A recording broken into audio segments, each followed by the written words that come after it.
नमस्कार, किसान समाचार में आपका स्वागत है। मैं हूं रेशमा आपके साथ। आइए नजर डालते हैं इस वक्त की हेडलाइंस पर। राष्ट्रपति द्रौपदी मुर्मू का उत्तराखंड का 3 दिवसीय दौरा। राष्ट्रपति मुर्मू का पंतनगर के गोविंद वल्लभ भाई पंत कृषि एवं प्रौद्योगिकी विश्वविद्यालय के 35वें दीक्षांत समारोह में छात्रों से संबोधन।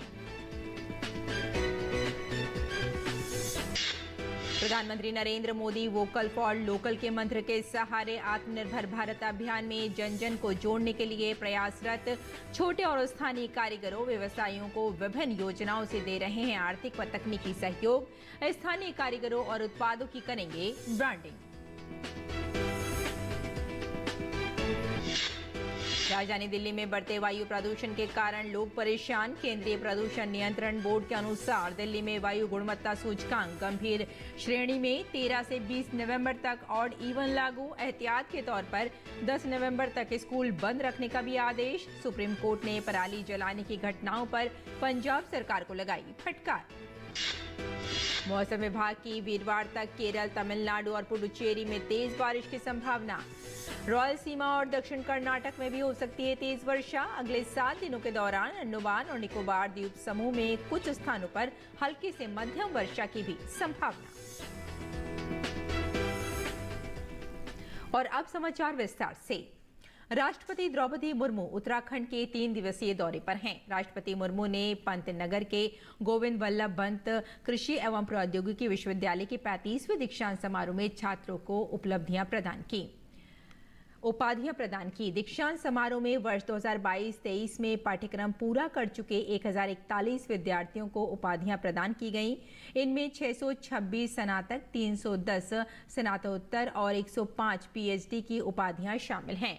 शैक्षणिक आधार पर 11 कुलपति स्वर्ण पदक, 11 रजत पदक और 10 कांस्य पदक भी दीक्षांत समारोह में प्रदान किए गए। 2 विद्यार्थियों को भारत रत्न पंडित गोविंद वल्लभ पंत अवार्ड से सम्मानित किया गया। राष्ट्रपति द्रौपदी मुर्मू ने गोविंद वल्लभ पंत कृषि एवं प्रौद्योगिकी विश्वविद्यालय पंतनगर के 35वें दीक्षांत समारोह को संबोधित किया।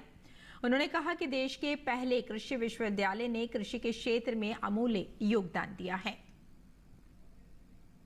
देश का ये प्रथम कृषि विश्वविद्यालय शुरुआत से ही कृषि शिक्षा, अनुसंधान और प्रसार के लिए उत्कृष्टता का केंद्र बन गया था। मुझे ये भी बताया गया है कि 11,000 एकड़ से फैला ये विश्वविद्यालय दुनिया के सबसे बड़े विश्वविद्यालयों में से है। इस मल्टीडिसिप्लिनरी विश्वविद्यालय के परिसर में 8 महाविद्यालय कार्यरत है।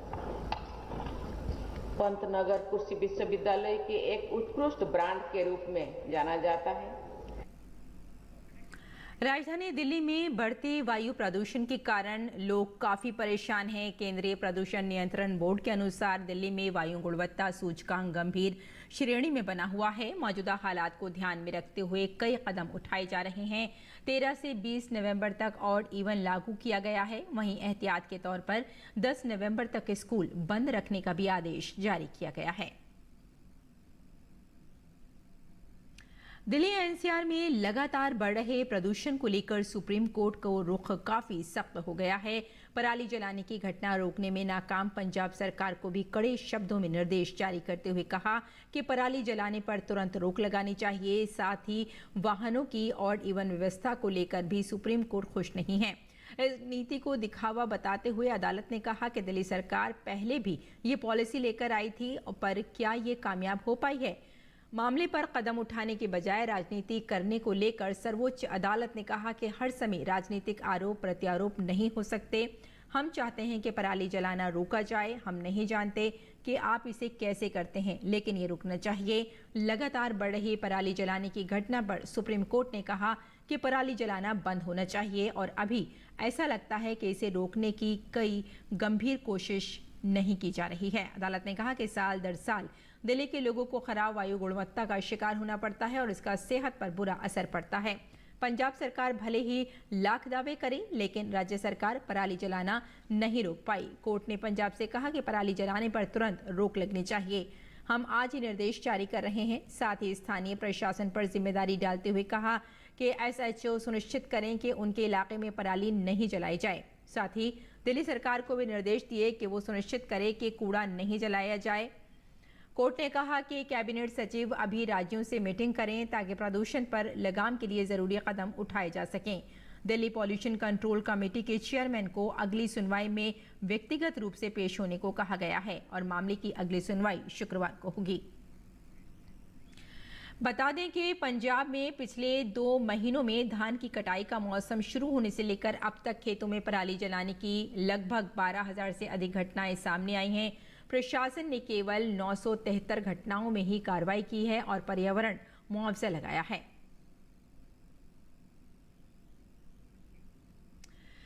देश में किसानों को सिंचाई सुविधा उपलब्ध कराने के लिए सरकार कई योजनाएं चला रही है। इसमें सौर ऊर्जा पंप भी शामिल है। इस कड़ी में हरियाणा सरकार राज्य में किसानों को 3 HP से 10 HP तक के सौर ऊर्जा पंप लगवाने के लिए अनुदान दे रही है। इस संबंध में नवीन एवं नवीकरणीय ऊर्जा विभाग के महानिदेशक ने बताया कि विभाग द्वारा वित्त वर्ष 2023-24 में किसानों के लिए 70,000 पंप लगाने का लक्ष्य रखा गया है। विभाग द्वारा अब तक राज्य में 64,902 सौर ऊर्जा पंप लगाए जा चुके हैं और 26,798 पंपों की स्थापना का कार्य चल रहा है। केंद्र और राज्य सरकार की ओर से किसानों को सिंचाई के लिए 3 HP से 10 HP तक के सोलर पंप पर लगवाने पर 75% सब्सिडी प्रदान की जाएगी। और मौसम विभाग ने वीरवार तक केरल, तमिलनाडु और पुडुचेरी के कराईकल में तेज बारिश की संभावना व्यक्त की है। रायलसीमा और दक्षिण कर्नाटक में भी तेज वर्षा होने की संभावना है। मौसम विभाग ने बताया कि पश्चिमी विक्षोभ के कारण बुधवार से पश्चिमी हिमालय क्षेत्र को प्रभावित करने की संभावना है। इसने अगले 7 दिनों के दौरान अंडमान और निकोबार द्वीप समूह में कुछ स्थानों पर हल्की से मध्यम वर्षा की भी संभावना जताई है। प्रधानमंत्री Narendra Modi vocal for local के मंत्र के सहारे आत्मनिर्भर भारत अभियान को जन जन को जोड़ने के लिए प्रयासरत हैं। छोटे और स्थानीय कारीगरों, व्यवसायियों को विभिन्न योजनाओं से आर्थिक व तकनीकी सहयोग तो सरकार पहुंचा ही रही है, लेकिन प्रधानमंत्री आमजन में स्थानीय कारीगरों और उत्पादों के प्रति भावनाओं को भी आंदोलन का रूप देना चाहते हैं। प्रधानमंत्री ने अपने एक्स हैंडल से एक वीडियो पोस्ट किया। वीडियो के माध्यम से उन्होंने संदेश दिया कि वे खुद भी इंटरनेट मीडिया पर इन उत्पादों की ब्रांडिंग करेंगे।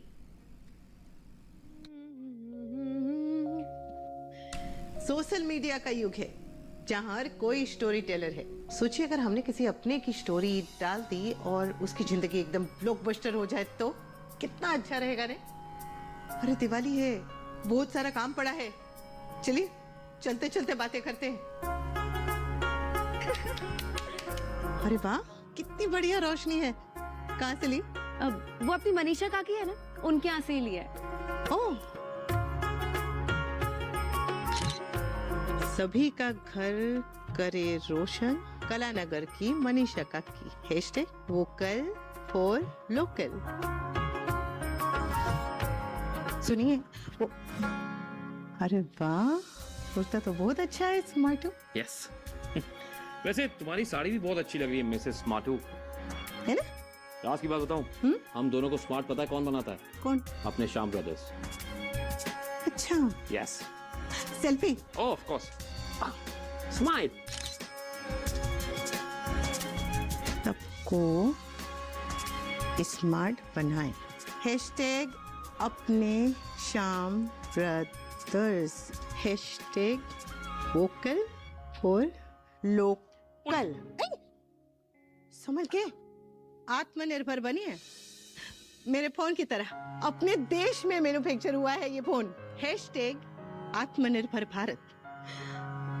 वैसे ये जूते बहुत अच्छे हैं। सारी दुनिया को अपने कदमों पे लाए आगरा में बने ये shoes. Hashtag make in India, hashtag vocal for local. ये देखो, यूपीआई से पेमेंट किया है जिसका गुणगान पूरी दुनिया कर रही है। Hashtag digital India. बिल्कुल, कोई शक? चलो आप भी हमारी तरह दिवाली को और रोशन बनाइए। Vocal for local अपनाइए।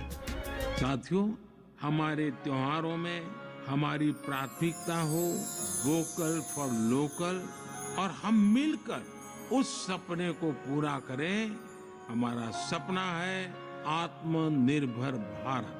ऐसे प्रोडक्ट को खरीदते समय यूपीआई डिजिटल पेमेंट सिस्टम से पेमेंट करने के आग्रही बने और उस प्रोडक्ट के साथ या उस कारीगर के साथ सेल्फी नमो ऐप पर मेरे साथ शेयर करें और वो भी मेड इन इंडिया स्मार्टफोन से। मैं उनमें से कुछ पोस्ट को सोशल मीडिया पर शेयर करूंगा ताकि दूसरे लोगों को भी वोकल फॉर लोकल की प्रेरणा मिले। और देश की कृषि में भारतीय कृषि सांख्यिकी अनुसंधान संस्थान का महत्वपूर्ण योगदान रहा है। ये कृषि के क्षेत्र में एक अग्रणी संस्थान है जो जैव सूचना विकास के क्षेत्र में काम करता है। यहाँ शोध के अलावा शिक्षण और प्रशिक्षण और नवाचार का काम भी होता है ताकि कृषि की उन्नति में संस्थान के योगदान को अधिक से अधिक बढ़ाया जा सके। संस्थान के वर्तमान नवाचारों पर हमारे संवाददाता से ने बात की संस्थान के निदेशक डॉक्टर राजेंद्र प्रसाद ने।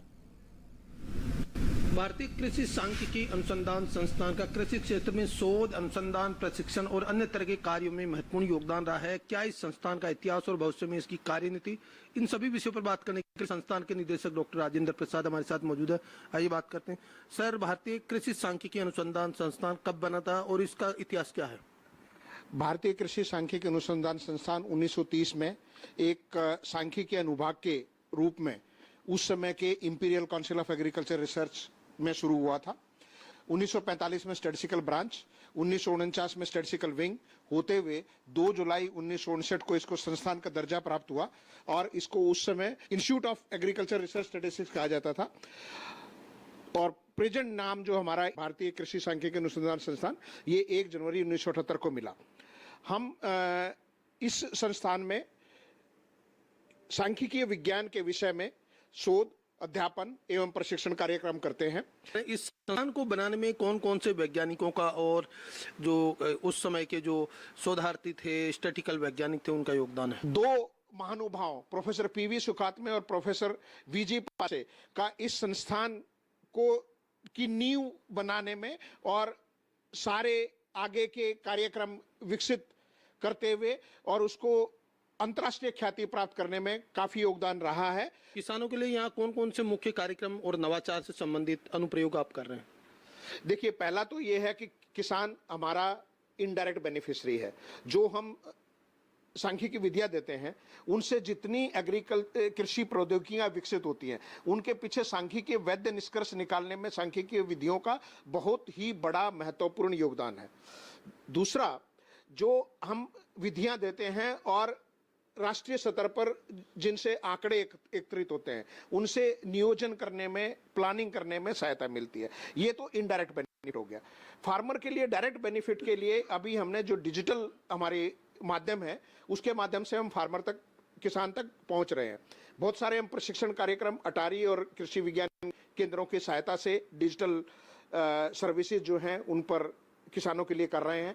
उसके अलावा हमारे पास एक केवीके पोर्टल और केवीके मोबाइल ऐप है।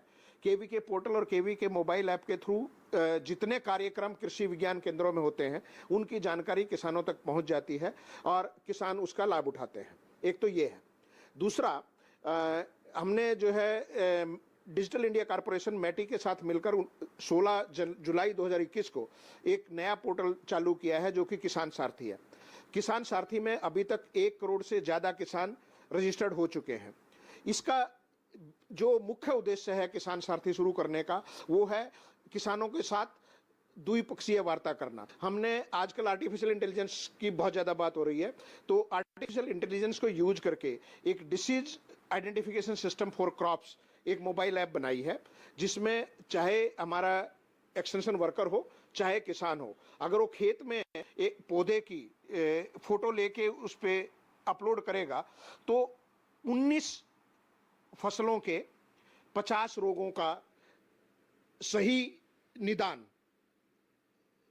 क्या डायग्नोसिस है, क्या उसमें डिसीज लगी है, वो ये मोबाइल ऐप बता देगी। इसके साथ साथ जो किसान कॉल सेंटर का डाटा है जो 2006 से भारत सरकार ने चलाया है।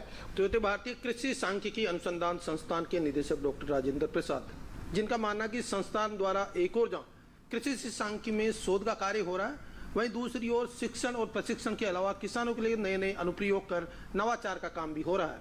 मेरे सहयोगी कैमरामैन आलोक और मुकेश के साथ में OP Yadav, DD news, Delhi. और आइए अब जानते हैं मंडी भाव को।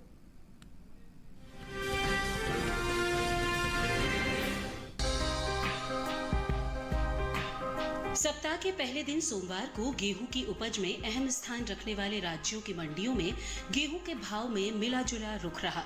कुछ मंडियों में गेहूं के भाव में उतार चढ़ाव हुआ, जबकि कुछ मंडियों में भाव स्थिर रहे। एग मार्केट के मुताबिक देश की अलग अलग मंडियों में गेहूं के भाव इस तरह रहे। गुजरात की राजकोट मंडी में 4 नवंबर को लोकवान गेहूं का भाव था 2,750 रुपए। 6 नवंबर को इसके भाव में 20 रुपए की तेजी आई और भाव जा पहुंचा 2,770 रुपए प्रति क्विंटल पर। हालांकि राज्य की ही दाहोद मंडी में बीते 2 दिनों के दौरान लोकवान गेहूं के भाव स्थिर रहे। यहां 4 और 6 नवंबर को लोकवान गेहूं 2,950 रुपए पर बिका, जबकि मध्य प्रदेश की खातेगांव मंडी में इस दौरान गेहूं के सौदों में नरमी के साथ कारोबार हुआ। यहां 4 नवंबर को गेहूं का भाव था 2,575 रुपए। 6 नवंबर को इसके सौदे 35 रुपए लुढ़क कर 2,540 रुपए पर हुए। राजस्थान की बेगू मंडी में 4 नवंबर को गेहूं का भाव रहा 2,550 रुपए। 6 नवंबर को इसके सौदों में 150 रुपए की गिरावट आई और भाव हो गया 2,400 रुपए। उत्तर प्रदेश की गाजियाबाद मंडी में धारा गेहूं की बात करें तो यहां 4 नवंबर को गेहूं का भाव रहा 2,450 रुपए। 6 नवंबर को इसके भाव में कोई फेरबदल देखने को नहीं मिला और भाव 2,450 रुपए पर बरकरार रहा।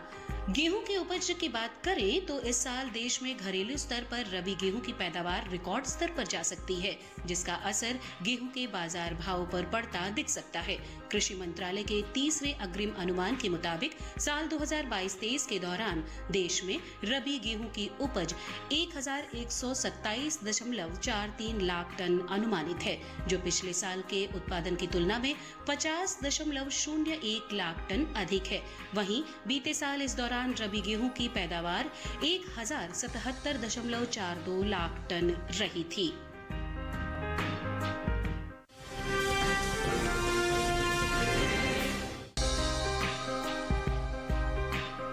सोमवार को चने के सौदों में उठापटक के साथ कारोबार हुआ। राजकोट और दाहोद मंडी में चने के सौदे मजबूती के साथ हुए। वहीं मालपुआ और गाजियाबाद मंडी में चने के भाव में नरमी देखने को मिली। बात इसकी आवक की करें तो इन दिनों ज्यादातर कृषि उपज मंडियों में चने की आवक सामान्य बनी हुई है।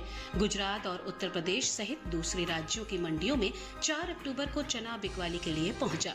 भाव पर नजर डालें तो एग मार्केट के मुताबिक गुजरात की राजकोट मंडी में 4 नवंबर को चने का भाव था 5,800 रुपए। 6 नवंबर को इसके भाव में 50 रुपए की तेजी आई और भाव जा पहुंचा 5,850 रुपए पर। राज्य की ही दाहोद मंडी में इस दौरान चने के सौदों में बढ़त के साथ कारोबार हुआ। यहां 4 नवंबर को चने का भाव रहा 6,020 रुपए। 6 नवंबर को इसके सौदे 5 रुपए चढ़कर 6,025 रुपए पर हुए, जबकि राजस्थान की मालपुरा मंडी में 4 नवंबर को चने का भाव रहा 5,960 रुपए। 6 नवंबर को इसके सौदे में 60 रुपए की गिरावट आई और भाव हो गया 5,900 रुपए। उत्तर प्रदेश के गाजियाबाद मंडी में बीते शनिवार को देसी चने का भाव था 7,100 रुपए। सोमवार को इसके भाव 50 रुपए लुढ़क कर 7,050 रुपए पर हुए। उत्तर प्रदेश की दूसरी मंडियों में चने के भाव पर नजर डालें तो सोमवार को मैनपुरी मंडी में चने का भाव रहा 6,615 रुपए। मिर्जापुर मंडी में भाव रहा 6,380 रुपए। रायबरेली मंडी में चना 6,380 रुपए पर बिका, जबकि बदायूं मंडी में इस दौरान चने के सौदे 6,110 रुपए पर हुए। घरेलू स्तर पर इस साल कुल दलहन की पैदावार अच्छी होने का अनुमान जताया गया है। कृषि मंत्रालय के तीसरे अग्रिम अनुमान के मुताबिक देश में साल 2022-23 के दौरान कुल दलहन की पैदावार 275,04,000 टन होने की उम्मीद है, जो पिछले साल के 273.02 लाख टन के उत्पादन की तुलना में 2.02 लाख टन अधिक है। वहीं बात चने की पैदावार की करें तो साल 2022-23 के दौरान घरेलू स्तर पर रबी चने की पैदावार 135.43 लाख टन होने का अनुमान जताया गया है, जो बीते साल इस दौरान 135.44 लाख टन रही थी।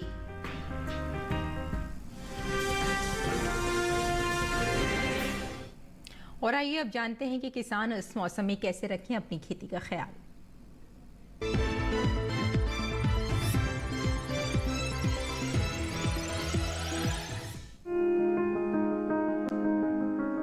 अरुणाचल प्रदेश की किसान धान के खेतों में जल स्तर 3 से 4 सेंटीमीटर बनाए रखें। वहीं यहां धान में ब्लास्ट रोग दिखाई देने पर इमिडाक्लोप्रिड का छिड़काव करें। अरुणाचल प्रदेश में संतरे के बगीचों में उचित जल निकासी बनाए रखें। इस मौसम में फलों में चूसक कीट का खतरा रहता है। ऐसे में गुड़ और संतरे के रस को बोतल में भरकर संतरे के बगीचों में लटका दें। अरुणाचल में किसान टमाटर की पकी फसल की तुड़ाई कर लें। अगर टमाटर में झुलसा रोग दिखाई दे तो ऐसे संक्रमित हिस्सों की छंटाई करके खेतों से दूर फेंक दें। और अगर संक्रमण अधिक हो तो पाश्चिक अंतराल पर आवश्यक दवाएं छिड़कें। अरुणाचल प्रदेश में ही अदरक के खेतों में जल निकासी बनाए रखें। अदरक में मुरझा रोग दिखाई देने पर खेतों में बोर्डो मिश्रण डालें। अरुणाचल प्रदेश में मिर्च में पाउडर फफूंदी से बचाव के लिए प्रोपीकोनाजोल का स्प्रे करें। असम के किसान आलू के लिए खेत तैयार कर लें। खेत तैयार करते वक्त जमीन में यूरिया का इस्तेमाल करें। आलू की बुवाई से पहले इनके बीजों को उपचारित जरूर कर लें। असम में ही आलू की पहले से खड़ी फसल में अगर लाल चींटी का प्रकोप दिखाई दे तो जरूरी दवाएं छिड़के। असम में इस मौसम में कुट्टू की बुवाई की जा सकती है। कुट्टू की बुवाई के लिए खेत तैयार करें। प्रति बीघे में यूरिया और गोबर की खाद का इस्तेमाल जरूर करें। असम में लंबे और गोल बैंगनों की विभिन्न किस्मों की बुवाई की जा सकती है। साथ ही यहाँ फूल गोभी की उन्नत जापानी और पूसा सिंथेटिक जैसी किस्मों की नर्सरी लगाई जा सकती है। असम में ही सभी गोभी वर्गीय सब्जियों जैसे पत्ता गोभी और ब्रोकली की भी बुआई की जा सकती है।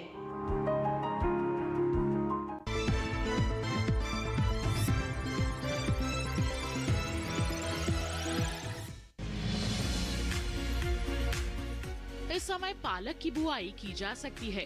पालक को मैदानी और पहाड़ी दोनों क्षेत्रों में बोया जा सकता है। मैदानी इलाकों में सर्दी के मौसम में ये ज्यादा बोई जाती है। वैसे तो इसे किसी भी प्रकार की मिट्टी में बोया जा सकता है, फिर भी दोमट मिट्टी इसके लिए सर्वोत्तम मानी जाती है। अलग अलग राज्यों के लिए अलग अलग किस्में हैं। किसान वैज्ञानिकों से सलाह लेकर बीज का चुनाव कर सकते हैं। अच्छी नमी से बुआई करने पर तुरंत सिंचाई की जरूरत नहीं पड़ती। फिर भी बुआई के 8 से 10 दिन बाद सिंचाई करना आवश्यक है। इसके बाद 10 से 15 दिन के अंतराल पर सिंचाई करते रहें। पत्तियों की हर कटाई के बाद सिंचाई करना ना भूलें। खरपतवार नियंत्रण के लिए बोने के 15 से 20 दिन बाद पहली निराई गुड़ाई कर दें। पालक के लिए 2 से 3 बार निराई गुड़ाई करनी चाहिए। पत्तेदार सब्जियों में आमतौर पर बीमारी नहीं लगती, फिर भी अगर बीमारी लग जाए तो कटाई के बाद दवा छिड़कें ताकि पत्तियों पर दवाई का असर ना हो। वैसे पालक में सर्कोस्पोरा लीफ स्पॉट और डंपिंग ऑफ जैसी बीमारियों की आशंका रहती है। लीफ माइनर, चैंपा, माहू और इल्ली जैसे कीट पालक की पत्तियों को नुकसान पहुंचा सकते हैं। बचाव के लिए विशेषज्ञों की सलाह पर उचित दवाएं छिड़कें। ध्यान रखें कि फसल में किसी भी प्रकार की दवा का छिड़काव करने से पहले कृषि विशेषज्ञों से सलाह जरूर लें। पालक की 1 हेक्टेयर में 80 से 100 क्विंटल तक पैदावार होती है। इसे कई बार काटा जा सकता है।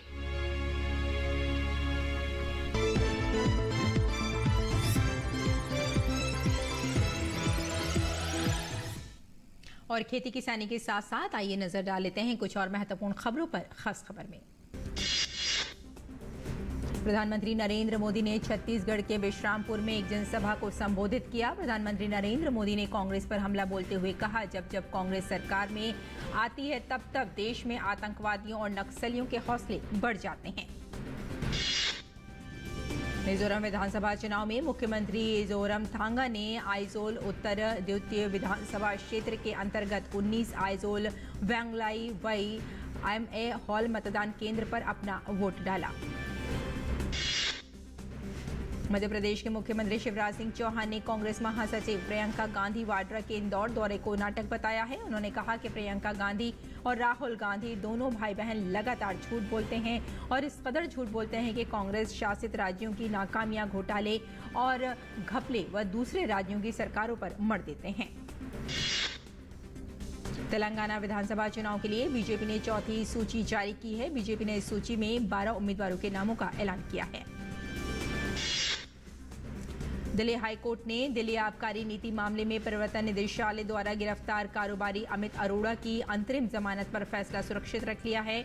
उन्होंने अपनी बेटी की बीमारी के आधार पर अंतरिम जमानत मांगी थी। सूचना एवं प्रसारण मंत्री अनुराग ठाकुर ने कहा कि भारतीय जनता पार्टी की सरकार ने मध्य प्रदेश को बीमारू राज्य से निकाला है और आज प्रदेश का चौमुखी विकास हो रहा है। अनुराग ठाकुर ने कहा कि केंद्र सरकार के लगातार प्रयासों से महंगाई में बेहद कमी आई है। मध्य प्रदेश में सोम डिस्टिलरी के यहां छापे मारे गए हैं। आईटी और ईडी की टीम ने सोम डिस्टिलरी के यहां छापेमारी की है। पटना में आंगनवाड़ी कार्यकर्ताओं ने अपनी मांगों को लेकर बिहार विधानसभा का घेराव किया है। इस दौरान पुलिस ने प्रदर्शनकारियों को तितर-बितर करने के लिए वाटर कैनन का इस्तेमाल किया। विरोध प्रदर्शन के दौरान एक आंगनवाड़ी कार्यकर्ता बेहोश हो गई। आईटी राज्य मंत्री राजीव चंद्रशेखर ने एक्स प्लेटफॉर्म पर लिखा कि प्रधानमंत्री नरेंद्र मोदी जी की सरकार इंटरनेट का उपयोग करने वाली सभी डिजिटल नागरिकों की सुरक्षा और विश्वास सुनिश्चित करने के लिए प्रतिबद्ध है। आईएमएफ के कार्यकारी निदेशक और पूर्व मुख्य आर्थिक सलाहकार केवी सुब्रमण्यम ने बताया कि अगर विश्वसनीय आंकड़ों के हिसाब से देखें तो हमारे देश में रोजगार की स्थिति में काफी सुधार देखने को मिला है। साथ ही उन्होंने कहा कि हमें अविश्वसनीय आंकड़ों पर ध्यान नहीं देना चाहिए। तो किसान समाचार में फिलहाल इतना ही। अनुमति दें। नमस्कार।